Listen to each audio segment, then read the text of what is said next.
pagi. Perkenalkan, nama saya Tirsa Tirta Purnama.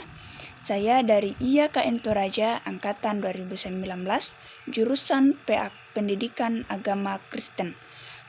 Dengan NIM 10 2019 7215. Di sini saya akan membahas yaitu masa perkembangan dewasa tengah, di mana tugas ini untuk memenuhi tugas ulangan akhir pada mata kuliah psikologi perkembangan. Nah, di sini saya akan membahas tentang masa perkembangan dewasa tengah. Perkembangan adalah perubahan yang progresif dan kontinu atau berkesinambungan dalam diri individu mulai dari lahir sampai mati. Adapun pengertian lainnya yaitu perubahan-perubahan yang dialami individu atau organisme menuju tingkat kedewasaan yang berlangsung secara sistematis, progresif, dan berkesinambungan, baik menyangkut fisik maupun psikis. Adapun ciri-ciri perkembangan secara umum yaitu terjadinya perubahan dalam fisik dan psikis. Yang kedua, terjadinya perubahan dalam proporsi aspek dan aspek psikis. Yang ketiga, lenyapnya tanda-tanda yang lama, tanda-tanda seiring bertambahnya usia. Yang terakhir, diperolehnya tanda-tanda yang baru. Nah, kategori dewasa tengah. Masa dewasa tengah biasa disebut dengan masa parubaya. Masa dewasa tengah tentu tampak lebih awal di usia pada 30 tahun, tetapi pada beberapa titik di usia 40 tahun. Di masa dewasa tengah atau masa dewasa madya mencakup waktu yang lama dalam rentang hidup. Pada masa dewasa madya, individu melakukan sebuah penyesuaian diri secara mandiri terhadap kehidupan dan harapan sosial. Kebanyakan orang telah mampu menentukan masalah-masalah mereka dengan mencakup baik, sehingga menjadi cukup stabil dan matang secara emosi. Perkembangan apa saja terjadi dalam masa dewasa tengah, yaitu yang pertama perkembangan fisik, yaitu di mana kegiatan fisik pada usia dewasa madya dapat meningkatkan kesempatan untuk tetap gesit di usia tua.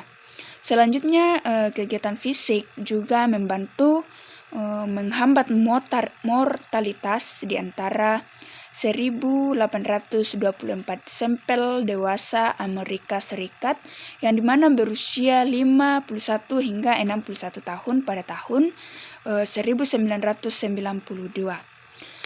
Adapun beberapa orang melakukan latihan sedang rutin atau latihan giat sekitar 35%, kemungkinan jarang tentunya meninggal dunia pada periode 8 tahun ke depan, dibandingkan dengan beberapa orang dengan gaya hidup yang tidak sehat. Yang kedua yaitu perkembangan kognitif. Sesuatu yang paling banyak menimbulkan kontroversial dalam studi tentang perkembangan rentang hidup manusia. Akan tetapi, bagaimanapun tidak semua perubahan pada masa dewasa tersebut mengarah pada peningkatan potensi. Kadang-kadang beberapa kemampuan kognitif mengalami sebuah kemerosotan seiring dengan pertambahan usia. Berikut perubahan yang terjadi pada masa dewasa tengah. Yang pertama itu perubahan biologis. Melihat dan mendengar adalah dua perubahan yang paling menyusahkan dan paling tampak dalam masa dewasa tengah. Sebuah daya akomodasi mata mengalami penurunan paling tajam antara usia 40 sampai 59 tahun. Menilai bahwa sebagai pengalaman positif bahwa mereka tidak lagi harus khawatir tentang kehamilan atau periode menstruasi atau perasaan netral tentang semua hal ini. Perkembangan kognitif yaitu berbagai kemunduran dalam daya ingat terjadi selama masa dewasa tengah. Proses-proses seperti organisasi dan pembayangan dapat digunakan untuk mengurangi kemunduran daya ingat, di mana kemunduran yang lebih besar terjadi ketika informasi yang diperoleh bersifat baru, ketika informasi yang diterima saat ini tidak seiring atau tidak sering digunakan. Dan ketika yang digunakan adalah proses mengingat kembali daripada proses mengenali, buruknya kesehatan dan sikap-sikap negatif berkaitan dengan kemunduran daya ingat. Yang ketiga, bagian C, yaitu karir dan kerja. Kepuasan kerja mengalami sebuah peningkatan secara konsisten sepanjang kehidupan dari usia 20 hingga 60 tahun. Bagaimana orang dewasa lulusan perguruan tinggi dan bukan lulusan perguruan tinggi? Sebuah pola kerja yang harus menerus lebih umum di antara laki-laki maupun perempuan. Yang kelima, perkembangan psikososial. Masa dewasa dunia sosial dalam personal dari individu menjadi lebih luas dan dibandingkan dengan masa-masa sebelumnya. Pola dan tingkah laku sosial orang dewasa tentu berbeda dalam beberapa hal dari orang yang lebih muda.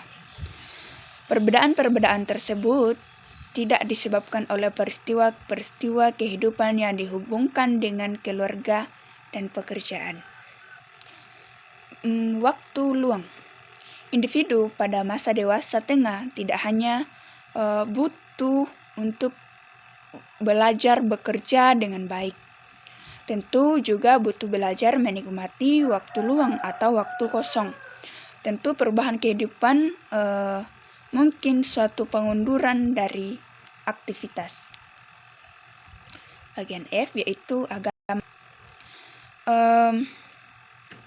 Kematangan spiritual dan moral tentu mendorong seseorang atau individu untuk mengasihi dan melayani orang lain dengan baik.